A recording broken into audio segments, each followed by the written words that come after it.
Guys, welcome to Behind the Brave with me, Ryan V, and our awesome guest, Philip Malan, who is a good friend of mine.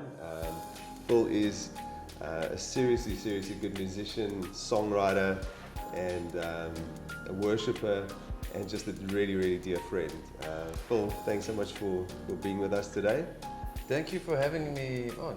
It's an honor to be here. Yeah, thanks, brother. So Phil's the second guest on Behind the Brave, and the first musician that we're going to be featuring. So, yeah, Philly, maybe you can just kick it off by telling us a bit about your musical journey, where it all started. Sure. I can go far back, or As far back as you want, man. man, I've got this weird memory, and I mentioned it to someone recently. I must have been very young at the house in Stellenbosch where I grew up, and my grandmother on my mom's side was there, and she passed when I was young. So this is a very early memory. And I remember walking down the passage, and someone was playing piano, and for some reason I had like a tambourine or a hand drum in my hand.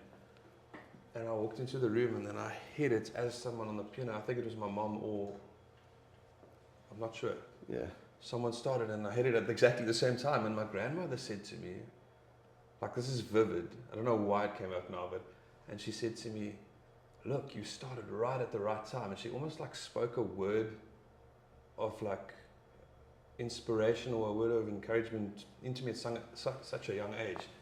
That's amazing. And I don't know why that came up now, but I remember that, and I remember that from early on. And then, there was always music in the house. My mom was a music teacher, and she led the music ministry at the church we were at. I remember quite a few occasions just sitting under at the bottom of the piano while she was leading worship or in worship practice. I started guitar when I was 9 years old, I think. I dabbled in piano and recorder as well as a youngster, and but really found kind of a home in the guitar, and knew that I wanted to pursue it seriously. So I carried on studying through school, and then went on to university to study at Stellenbosch, and now I guess this box and six strings are very part of my day-to-day life. I used it every day, teaching music at a school, and at the church, all over, all the time. Yeah. That's awesome, man. And your studies, when you went to university and studied guitar, you met someone special there, didn't you? Yeah, it's interesting. I actually, because I was very into electric guitar at a school age, I just kind of played electric, and I was really into kind of alternative rock, and I wanted to pursue something with the electric guitar, and so jazz. Sorry, almost dropped my guitar. Jazz was the only place where I could possibly do that, and I auditioned to get into UCT, and I actually didn't get in. And it was a crushing moment for me, like, because it was like, wow, you weren't good enough. Or but I think it was just so far removed from what I was used to. And I remember my parents encouraging me. They were like, if God closes a door, there's a better one coming, and just like that positivity, and that's just keep your head up. And I went to Stellenbosch, and yes, I met my wife there. My life changed for the absolute better there.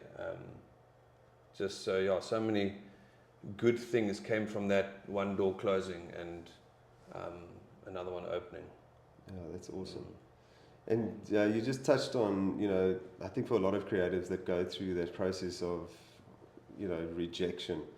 How did you deal with that? Like, I'm sure there's probably many stories of, feeling like you're putting your heart and soul out there, and sometimes people are just not that receptive to it. Yeah, sure. That's the journey for all of us, eh? Yeah. We were just chatting before this interview about me coming out of a bit of a drought creatively, I was disappointed. I think we went away we're super fortunate to have a place where we can get away as a family, and we went away there on the coast, up the coast, and I think I just went surfing for the weekend and has cleared my head, and that was the way I dealt with stuff back then. So yeah, That's awesome. pretty good way to deal with it. I think Yeah, we should yeah. start doing that again. It's so interesting, chatting about rejection and trying to make it, in music, and many of us have different ideas of what that is,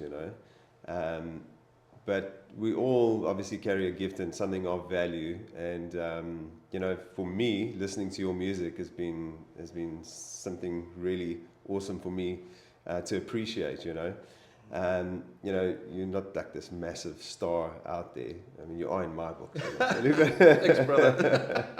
But I'd love you to chat about To My Son, which is a song that you wrote for your son. Give us the lowdown on that.